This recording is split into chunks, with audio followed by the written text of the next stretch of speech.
के 4 साल के बच्चे पढ़ गए, हम लोगों का घर भी टूट रहा है। हम लोग कहाँ जाएंगे? क्या हम लोगों का कोई घर है? ना कोई जरिया है।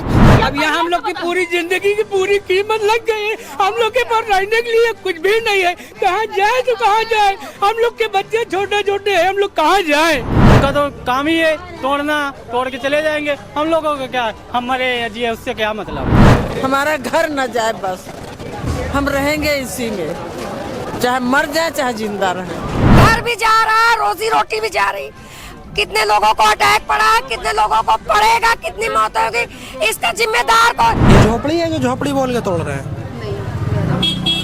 रातों रात पूरी फोर्स आ गई, कोर्ट का ऑर्डर भी नहीं था।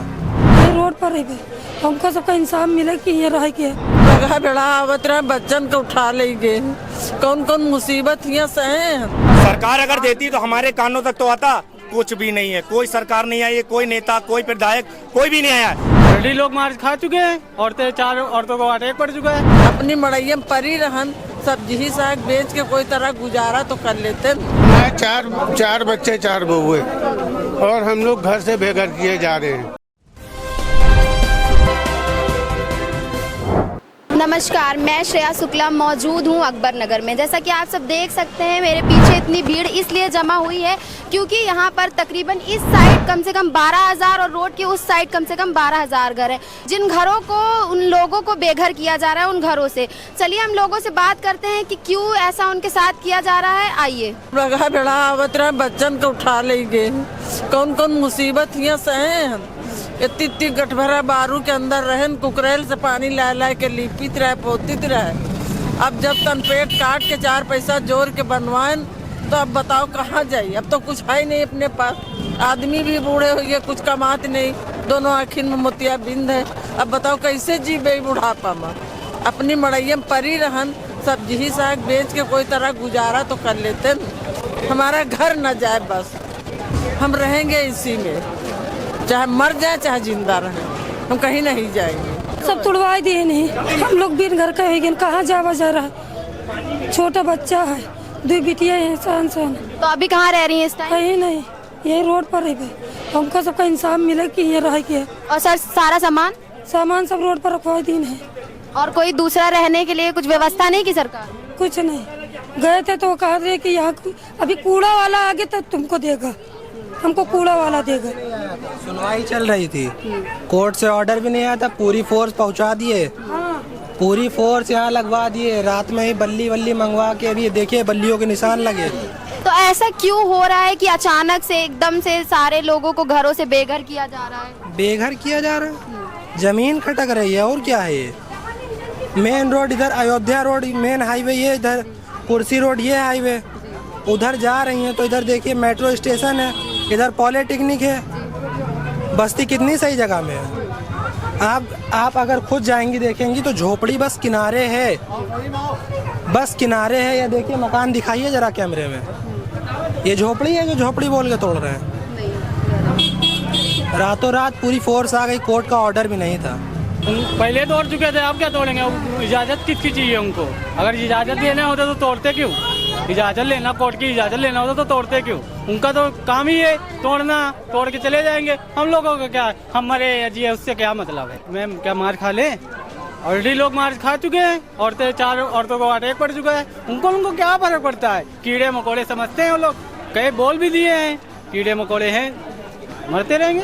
उनको क्या फर्क? वो तो सत्ता पे बैठे हैं, उनके बाप का तो कुछ जा नहीं रहा है, गरीब का जा रहा है, वो तो मरेगा ना, उससे कोई फिक्र नहीं है। मैम सबसे बड़ा ऊपर वाला है, देने वाला वही है, लेने वाला वही है। आज हैं कल कहीं और हो गए, वो अपनी संभालें। आज उनकी सत्ता है, कल किसी और की आएगी, वो तब क्या करेंगे? ऊपर वाले की नज़र बहुत सीधी, अगर हल्की तैयारी हो गई ना तो उनका वजूद भी नहीं मिलेगा। हमारे चार बच्चे 4 बहुए और हम लोग घर से बेघर किए जा रहे हैं। और हम लोग के बीच में ना कोई नेता आता है ना कोई आता है। जब वोट का टाइम होता है तो वोट मांगने के लिए आते हैं। ये नहीं, अभी सबको हटाया जा रहा है तो कोई राजनेता आया आप लोगों के बीच? कोई नहीं आया आज तक, कोई नहीं आया, कोई भी खड़ा नहीं इधर रहते हैं जितना भी है। हम लोग जान देख के वोट देते हैं, मगर हम लोग की आवाज नहीं सुनी गई यहाँ से, और मंत्री आवाज तक आवाज नहीं सुनाई गई। हमारे बहने बेटी बुजुर्ग औरतें हमारे घर की गई, वहाँ से पुलिस की गाड़ी में बैठाल के यहाँ भिजवा दिया। उसको पुलिस ने मारा, फिर उसको लेके थाने भी चले गए, उसको बंद कर दिया। जो हम लोग के खिलाफ लड़ा, जो मंगल है, उसको उठा के थाने में बंद कर दिए। बताइए क्या करेंगे हम, बताइए। और इसी जगह जवान हुए, इसी जगह बड़े हुए, मारपीट भी हुई है। पब्लिक भी आवाज उठा रही, तो उसको मार रही है, थाने ले जा रही है डायरेक्ट, लेके थाने में बंद कर दिया। और हमारे रोशनकारी साहब ने उनको भी बंद किया, 4 आदमी बंद किया। 4 आदमी के ऊपर इतनी मार पड़ी। उन्होंने कहा कि जो है अभी कोर्ट का आदेश नहीं है और अभी मत तोड़िए आप लोग, बस उनको मारने लगे और मंगल भाई को मारने लगे और कोर्ट हाफिज को बहुत मारा, इतना मारा। उसके मोहल्ले के खिलाफ आदेश आया भी नहीं, उसके बाद मुझे जाके वहाँ पे बुलडोजर चला दिया। नहीं, अभी 1 महीने का स्टे मिला है, तो आप लोग कहाँ जाएंगे? कुछ वही तो हम लोग कहाँ जाएंगे, घर पे बेघर हो जाएंगे। मैम 3000 रुपए महीना कमाते हैं, 4000 रुपए महीना कमरे किराए कहाँ से दे देंगे? करने वाले मैम बच्चे हैं, एक दिन मजदूरी लगी, 10 दिन नहीं लगी, 3000 में क्या होता है? इतनी महंगाई की मार है। और ऊपर से बताइए, काम झाड़ू पोछा करके 4 बेटियों की शादियां करने को कोई तैयार नहीं है आजकल। अगर किसी को कुछ दो ना तो बेटियां घर में लाके बिठा जाते वापसी। क्या करे मैम, क्या करे, कहाँ जाए? घर भी जा रहा, रोजी रोटी भी जा रही। कितने लोगों को अटैक पड़ा, कितने लोगों को पड़ेगा, कितनी मौत होगी, इसका जिम्मेदार कौन? सबका भविष्य, सबका कैरियर, सबका लगा हुआ दांव पे कौन किधर जाएगा बताए मैम? इतने सारे लोग किधर जाएंगे? 2, 4, 10 घर 50 होते तो कुछ नहीं होता। इतनी सारी पब्लिक कहाँ जाएगी, कहाँ जाएगी, किधर जाएगी? और जो जितना पैसा मांग रहे हैं वो भी हम लोग मैम अफोर्ड नहीं कर सकते हैं, बिल्कुल नहीं कर सकते। जरा सी बात के लिए अगला आदमी राजनाथ सिंह का आदमी था, उसने कहा कि भैया अभी कोर्ट का फैसला नहीं आया, आप कैसे मारना शुरू कर दिया है? उसको इतना मारा मंगल झाओ को कि जो मुंह से अभी खून गिर रहा है, वो बुरा मारा है। तो क्या सरकार यही चाहती है हम लोगों के ऊपर गर्दन पर खंजर चलाने के लिए? अरे बम लाए, छोड़ दे यहाँ पर, हम लोग सब मर जाए और कब्जा कर लेके दो सरकार से। सरकार यही लिए आई है ताकि वो सरकार चली गई कि जो सरकार बसाया था हम लोगों की मदद किया था, हम लोगों को अलर्ट करने जा रही थी, सारे सब सुविधा हुए, मगर जब से ये सरकार आई है। बात यहाँ भी सुनने को मिली, बोल रहे हमारे हाफिज जी हैं 2 लोग, उनको ले गए मंगल से ना भैया, मंगल से ले गए, उनका पता भी नहीं चल रहा है कहाँ गए वो। 2 लोगों को ले गए, पता भी नहीं चल रहा है कहाँ है उन लोगों का। दिखाइए, वीडियो दिखाइए। हम लोगों की सपोर्ट में है, क्योंकि यहाँ पे मदरसा मस्जिद के मैम वो लोग जो है कारी हाफिज है, पर उन लोगों का भी पता नहीं चल पा रहा है। हमारे पास कुछ छोटी सी वीडियो है जो हमारे ये मंगल भाई हैं, इनको कितनी बेरहमी से मारा गया है और इनको अभी इनका कोई अता पता नहीं है। आप देख सकते हैं। अब हमें ये पुलिस प्रशासन कुछ नहीं बता रही है कहाँ पे है, तो पुलिस प्रशासन से और हमारी सरकार से यही अपील है कि हमारे भाइयों को जितने भी लेके गए आप उनको सुरक्षित हमारे पास ला के दे दें। बाकी जैसे कहा गया है कि हम जो है गरीबों को एक छत और अपाहिजों को एक बैसाखी देंगे, तो ये कहाँ गई सरकार, कहाँ गई ये छत और कहाँ गई ये बैसाखी? अब तो हमने जो गरीबों ने, हमारे बहन भाइयों ने जो भी कोठियों में बर्तन किया, झाड़ू किया और उनके साथ में कुछ भी होता नहीं, तो इस जगह को खाली करवाने के बाद आप लोगों को कुछ नहीं दे रही है सरकार? बिल्कुल नहीं, कोई ऑप्शन नहीं है, क्योंकि अगर कोई पैसा मुआवजा ले रही मैम बोल रही है 10 साल तक किस्त देना पड़ेगा मैम, वही तो हम बोल रहे हैं। ऑप्शन ये है कि अगर जैसे सरकार देती है, हमें सरकार अगर देती तो हमारे कानों तक तो आता, कुछ भी नहीं है, कोई सरकार नहीं आई है, कोई नेता, कोई विधायक, कोई भी नहीं आया। बस क्या है, जब वोट आएगी, हाँ भाई आप हमारी है। और यहाँ के भाजपा के लोधी हैं, वो तो मैम सभासद हैं, वो तो जब उनको वोटिंग का टाइम होता तो वो यहाँ आते, फिर नहीं आते वो। नहीं, तो आप सबने मिलकर कोई अभी कल की बात हम आपको बता रहे हैं, 1 मिनट भाई, अभी हम आपको कल की बात बता रहे हैं। अभी हमारे बाराबंकी जिले में तहसील फतेहपुर थाना जो है, मतलब आपका इसरौली चौकी पड़ता है, वहाँ पे कुछ अधिकारी आए, वहाँ पे क्या बोलते हैं कि हम शपथ लेते हैं, योगी मोदी जी की तरफ से हम शपथ लेते हैं कि हम गरीबों का सहारा बनेंगे। हमने कितनी मेहनत से बनाए हैं। मैडम दूसरा ब्रांच है अब बताइए, ये सामान है हमारा, अब बताइए इस सामान को हम कहाँ लेके जाएं? अगर मकान मालिक को 2 दिन का किराया नहीं मिलता है तो वो हमारे घर में आके ताला डाल देगा। भाई आप हमें किराया दो, नहीं तो अपना सामान हमारा किराए पे है, सामान वहीं पे रखा रहेगा। आप जब तक पैसे नहीं दोगे आपको एक चम्मच भी नहीं मिलेगा। आप लोग जैसे देख सकते हैं सारे मकान मोस्टली बहुत सारे ऐसे हैं जो खाली हो रहे हैं, जिनमें सामान लद रहा है। ये हमारी बहनें हैं, बैठी हैं, ये कहाँ आप लोग अपने घर कैसे भाग रही है बताइए? कहाँ जा रही हैं? छोटे छोटे बच्चे हैं।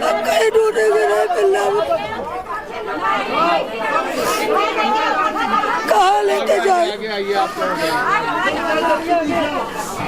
आप देख सकते हैं हमारे बच्चों के लिए बढ़िया से स्कूल बनाया गया है। ये आप अकबर नगर का हालात देख सकते हैं। देखिए आज जिस जगह पे सर्वे के लिए आए हैं, आप बस्ती में चल रही हैं कि नाले में, ये देखिए खौफ, लोगों के अंदर का खौफ। कहाँ जाए भैया, कहाँ जाए? बैठे हैं हम यहाँ पे, हार्ट के पेशेंट है, हम यहीं बैठे हैं। शरीर देखिए क्या है, बीमार रहते हैं। जवान लड़की लेके कहाँ चले जाएं ये बताइए आप? दो तीन लड़कियां जवान है घर में। बेटी बचाओ बेटी पढ़ाओ, जब बेटियों को बचाना है तो घर कहाँ हम लोग का कोई घर नहीं, हम लोग यहीं रहते, चले यहीं रहेंगे। कहाँ जाए? पूरी जमा पूंजी तो यहीं लगा दिया गया है ना। हम लोग परेशान है, बहुत परेशाान है। उधर है मेरा घर, ये है मेरा घर, देखिए आप, ये मेरा घर, ये कितने सालों से रह रहे हैं आप? ये सब हमारी शादी के 30 साल हो गए, मेरे पति के 50 साल की उम्र हमारी हो गई है। आप सोचिए हमारे सास ससुर 60-70 साल 80 साल से रह रहे हैं यहाँ पे। हमारे ससुर यही खत्म हो गए हैं और सास एकदम बूढ़ी हो गई है। अब सोच लीजिए कई साल से रह रहे हैं। अब सरकार को दिखाई दिया अकबर नगर उजाड़ दो, कहाँ जाए हम लोग? यहाँ आते रहते तो ये दिक्कतें ना होती, हम लोग बनवाते ना। अब यहाँ हम लोग की पूरी जिंदगी की पूरी कीमत लग गई है। हम लोग के पास रहने के लिए कुछ भी नहीं है। कहाँ जाए तो कहाँ जाए? हम लोग के बच्चे छोटे छोटे हैं, हम लोग कहाँ जाए? हम लोग की सारी जमा पूंजी यही लगी। हम लोग के मकान बन चुके हैं, देखिए 2-2 3-3 माले के मकान बने हैं यहाँ पे। यहाँ झोपड़पट्टी है, किनारे है। तो पहले कहाँ सो रहे थे? अवैध तो पहले से ही है ना, अभी नया तो हो नहीं गया कि कल हो गया या परसों हो गया। कार्ड भी है, राशन कार्ड भी है, पहचान पत्र है। कानून में इतना व्यवस्था दे रखा है कि हम लोग को यहाँ से जाने का कोई आधार बनता ही नहीं है। आईडी की नहीं लगेगा यहाँ पे, सब कुछ आधार कार्ड है, पैन कार्ड है, राशन कार्ड है, सब यहीं क्या सब यहीं के लायक है। इससे पहले ये कब से चल रहा है मामला? इससे पहले कभी आए? कभी नहीं आया, आता तो हम लोग अचानक। सुनो बेटा, सवाल ये है कि मोदी सरकार जब ऐलान कर दिया था कि बेटी बचाओ बेटी पढ़ाओ, आज मान लिया हमने। अगर हमको दे रहा है 30 फीट की जगह तो उसमें एक कमरा लैट्रिन बाथरूम है। अब बताइए हम वहाँ न पंखा है, न बत्ती है, न वहाँ खिड़की है, न वहाँ दरवाजे है, तो अब बताइए कहाँ से हम बात करें? हमारी लड़की भागेंगी नहीं। एक कमरे में 10-12 लोग कैसे रहेंगे? चोट आ गई भाई, जब गई थी बात करने आप लोगों से तो वो पब्लिक पूरी उनके ऊपर गिर गई, घर में लेटी, बहुत चिल्ला रही, बहुत रो रही, बहुत चोट आ गई है इसी चक्कर में। अच्छा, ये जो पीछे बताया जा रहा है कि पीछे स्कूल है एक, तो इसमें काफी सारे बच्चे पढ़ते होंगे, तो क्या ये स्कूल भी तोड़ दिया जाएगा? हाँ, तो ये सब जाएगा, ये सब स्कूल जाएगा, सब खाली कर रहे हैं, सब अंदर से सब खाली कर दिया गया। आप में से किसी का बच्चा इस स्कूल में पढ़ता है? हाँ, मेरा बच्चा पढ़ता है। तो बीच से वो सारी पढ़ाई, स्कूल का पेपर है अप्रिल, चल रही है, सारे बच्चे पढ़ रहे हैं यहीं पढ़ते। हाँ, इस स्कूल में तोड़ दिया जाएगा अब आपका स्कूल? कहाँ जाएंगे पढ़ने? कहाँ जाएंगे पढ़ने? हम लोग यही कहेंगे, हम लोगों को तो सपना ही टूट जाएगा। ना तोड़ा जाए, हम लोग को ना तोड़ा जाए तो और ही अच्छी बात हो। कहाँ चले जाए बताइए? हम लोग किधर जाए? हमारे मोदी जी ने ये कहा था कि जो जहाँ रहे, अभी उनका जल्दी का भाषण, जो जहाँ है वही रहेगा, जिसकी बस्ती, वो भी केंद्र सरकार ने जब ये कहा है तो फिर यूपी सरकार कैसे हम लोगों को हटा सकती है? वही लोग बता सकते हैं। अचानक दिया गया था 2 नोटिस, उसके बाद हम लोगों को कोई ना घर दिया गया ना मकान दिया गया। हम लोग के 4 साल के बच्चे पढ़ गए, हम लोगों का घर भी टूट रहा है, हम लोग कहाँ जाएंगे? ना हम लोगों का कोई घर है ना कोई जरिया है। सरकार हम लोग ने इसी दिन के लिए बनाया था कि हम लोग रोड पे आ जाए, इसलिए मना बनती है सरकार। पहले सुविधा देती है कि तोड़ती है? आपसे हम सवाल कर रहे हैं कि सरकार हम लोग को किस लिए सुविधा देती है? हम लोग सरकार किस लिए बनाते हैं? कि हम लोग को रोड पे कर दिया जाए। मेरा 4 साल के बच्चे का पेपर खराब हो गया, हम लोगों का घर द्वार गया। देखो ये लोग स्कूल में जाते हैं, बताइए सब बच्चे पढ़ रहे हैं, जो उनसे भाई सब नहीं तो पढ़ाई को लेके अब क्या कुछ बताया गया? जैसे स्कूल तोड़ा जाएगा तो इसके लिए कुछ सोल्यूशन निकाला है? कुछ नहीं बता रहे हैं, हम कुछ नहीं बता। ये उत्तर प्रदेश मान्यता प्राप्त है, ये गवर्नमेंट ने हमको स्कूल क्यों दिया? और सन 84 से लोग यहाँ रह रहे हैं। कितना पुराना है ये स्कूल? सन 84 से बन रहा है ये स्कूल, तो ये हमको मान्य पड़ता उत्तर प्रदेश से प्राप्त किया है। क्यों किया है? तो हम लोग क्या जबरदस्ती थोड़ी रहे हैं, और हम लोग को कुछ नहीं दिया जा रहा है। 10,000 रुपए रजिस्ट्रेशन फीस मंत्री के आवास के नाम से, 50 रुपए एंट्री फीस, उसके बाद में महीना इंस्टॉलमेंट जो भी 20 साल तक देना है। तो हम लोग को कोई सुविधा ही नहीं दे रहे हैं। तो हम लोग क्या आबाद करने के लिए रहते हैं क्या? यहाँ पे सिर्फ आबाद करेंगे और बाद में ये हमको आउटर साइड भेज के कहीं पे। दिसंबर चल रहा है, फिर आने वाला टाइम जनवरी है, तो ये माननीय हमारे योगी जी हैं, ये सदन में एक दिन अकेले रो रहे थे, और आज इंसानियत के नाते हम लोग को ठंडी में छोड़ने की तैयारी कर रहे हैं। वो आज सारे इंसानों को ये रुलाने पे आ गए। एक दिन सदन में खुद रो रहे थे, और आज हम लोग की दर्द उनको नहीं समझ में आ रहा है। हमारे वो राजा हैं, एक मिनट, वो हमारे राजा हैं, वो हमारे राजा हैं, और राजा ऐसी सोच रखते हैं, हिंदू मुसलमान वाली सोच रखते हैं। ये अकबर नगर इसलिए तोड़ने की तैयारी कर रहे हैं। क्यों हर मुसलमान के नाम से उनको एरिया खटकने लगता है? मैडम ये तो समझ में नहीं आ रहा है ये चीज। हम इस पूरे कॉलोनी में सिर्फ मुस्लिम रहते हैं या हिंदू? सब लोग रहते हैं, और सबसे अच्छी बात ये कि हमारे मोहल्ले में हिंदू मुसलमान है ही नहीं। सबसे अच्छी बात हमारे यहाँ पे हिंदू मुसलमान है ही नहीं। तो थोड़े एक लाइन से घर जा रहे हैं ना, सारे लोग तोड़े जा रहे हैं। मैडम आज ताजमहल फर्नीचर पे बुलडोजर चल भी चुका था, और उसके बाद में हम लोग को स्टे मिल गया। अभी उन्होंने स्टार्ट कर दिया, यूँ कह लीजिए, उसमें मारा नहीं, तमाचा मार दिया। यूँ कह लीजिए कि वहाँ पे बुलडोजर चल गया ताजमहल पे फर्नीचर पे। और आज हमारी जो टीम है ताजमहल फर्नीचर, ये सब मतलब बेचारे बहुत मेहनत किए हाई कोर्ट के लिए। यही है कि आप इंसानियत के नाते, आप एटीट्यूड में मत आइए, ईगो में मत आइए। आपको आज हमने राजा बनाया है, हमारी जनता ने राजा बनाया, आप ईगो में मत आओ। आप हमारे कम से कम ये तो देखो, जनवरी आ रही है, जनवरी में कहाँ बच्चे लेकर जाएंगे? और परीक्षाएं चालू हैं, बोलिए हम कहाँ जाएं? योगी जी कभी सपने में नहीं सोचा था कि हमारे मुख्यमंत्री आदित्यनाथ योगी जी हम लोगों के साथ ऐसा दुर्व्यवहार करेंगे। जब ये बस रहा था उस वक्त एलडीआर नहीं थी, एलडीआर नहीं थी, ठीक है। जब ये बनने लगा, एलडीआर थी तो आना चाहिए, मैम ये नहीं आई। की सरकार है, हम लोग की अभी फैसला आना 2 बजे। बिल्डोजर पहले से चला दी ताज फर्नीचर पे, पहले से तोड़े दे रहे हैं। बताइए ये अन्याय नहीं कर रहे हैं? हम लोगों का ये डबल हम लोगों का सहयोगी, हम लोगों का एक सहयोगी भाई था मंगल, उसके ऊपर हाथ छोड़ के जो योगी सरकार ने चलाई लाठी। तो लोगों के बीच हम गए, उनसे बात की। आप लोगों ने देखा ही होगा कि वो बहुत दुखी हैं भाई। हर इंसान घर जो बनवाता है वो अपनी खून, मेहनत, पसीना सब एक करके बनवाता है। अभी आप मेरे पीछे देख रहे हैं, ये सारा सामान भर के ये लोग कहीं ले जा रहे हैं और दूसरी जगह शिफ्ट होंगे। अभी इन्हें 1 महीने का नोटिस दे दिया गया है कि 1 महीने बाद इनका घर खाली करा दिया जाएगा। तो लोग बहुत ज़्यादा दुखी हैं, और इनकी यही सरकार से अपील है कि इनके घर ना तोड़े जाएं, इनको यहाँ रहने दिया जाए, क्योंकि ये हमेशा से यहीं रह रहे हैं। तकरीबन यहाँ पे ऐसे लोग भी हैं जो 30-40 सालों से यहाँ रह रहे हैं, और बहुत सारे यहाँ पे घर हैं। कैमरा पर्सन ताहा अहमद के साथ मैं श्रेया शुक्ला, RNI न्यूज़, लखनऊ।